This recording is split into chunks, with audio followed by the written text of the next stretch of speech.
distinguished guests, Madam Chairperson of the African Union, Dr. Dlamini Zuma, ladies and gentlemen, it gives me great pleasure to welcome you here today on behalf of Africa Investor for the 6th AI CEO Infrastructure Investment Summit and Awards. It's a pivotal time for us promoting investment into the continent. Africa Investor has a long-standing commitment to mobilizing capital for Africa as an investor through AI Capital and promoting the continent through AI Media, which publishes Africa Investor magazine, now read by over 2 million business and investment leaders globally each year. This summit builds on an agenda that basically was taken through a series of consultations where we hosted a number of leaders from the public and the private sector with a particular focus on fast-tracking infrastructure investment and facilitating public-private partnerships into the continent. Most recently, we convened African Central Bank governors and ministers of finance, as well as the private sector, at the recent World Bank spring meetings in Washington. The aim of this summit is therefore to bring infrastructure investors, project developers, and regulators together to facilitate increased private investment flows into infrastructure projects across Africa. Today we're going to address a number of issues, but of particular importance is mobilizing domestic capital, creating a transparent and predictable environment for pension and sovereign wealth funds, and resourcing an industry of private sector project developers. Whilst we recognize the need and importance for ensuring that infrastructure is written into the heart of the investment policies of African pension and sovereign wealth funds, we need to be more sensitive and understand their concerns and create instruments and an environment for them to invest into infrastructure in Africa and with greater confidence. In addition, and of particular interest to us, we see there's a very big and important opportunity in our midst in the form of creating a concerted effort to increase intra-African investment flows. Whilst we understand that intra-regional trade is in the region of 12 to 15% today, Africa Investor conducted some research which confirms intra-African investment flows currently stand at a mere 5% of total FDI stock, with a compound per annum growth potential of 25 to 30% each year. So in our view, the good news is, with leadership and a dedicated focus, this could increase over the next 10 years to in excess of 40 to 50%.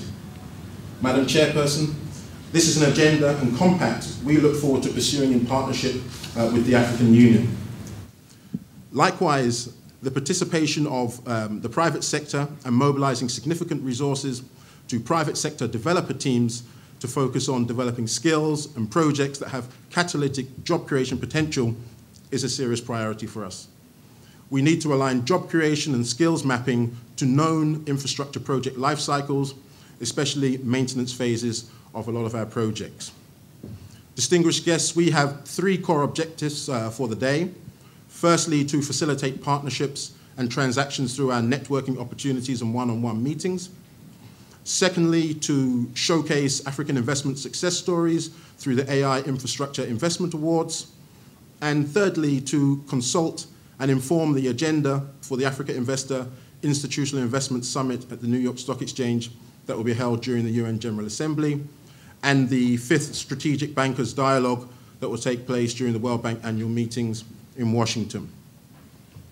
We have a very full agenda, I think, as you can see from the program. We have 10 panels, 50+ expert speakers, and a number of themes to be covered, which ultimately come under the umbrella of mobilizing domestic capital and skills for the continent. We therefore look forward to all of your input. You're in this room because we know that you have a very select and unique level of expertise and practical experience, so we'll be looking to draw on that from you today for the outcome of this event to be very positive and successful. In closing, I'd like to thank our partners for making this event possible. That is the African Union, the World Bank, the African Development Bank, NEPAD, Rand Merchant Bank, Central Energy Fund, Rand Water, the Bonengi Group, and USAID. And finally, we are delighted to host such a transformational agenda and a forward-looking agenda at the time of the 50th anniversary of the African Union. an institution, as you know, at the forefront not only of mobilizing political will, but leadership on creating a conducive framework and environment for infrastructure development and investment across Africa. Distinguished guests, as you are very well aware, the AU has a formidable champion under the leadership and in line with the vision of Dr. Dlamini Zuma, the chairperson, who is playing a pivotal role, amongst other things, promoting the participation of the African private sector on infrastructure development across the continent. So without further ado, please join me in giving a warm welcome to Dr. Dlamini Zuma to formally open the event and give the keynote address. Thank you. Doing business in Africa, you can't afford to be without Africa Investor.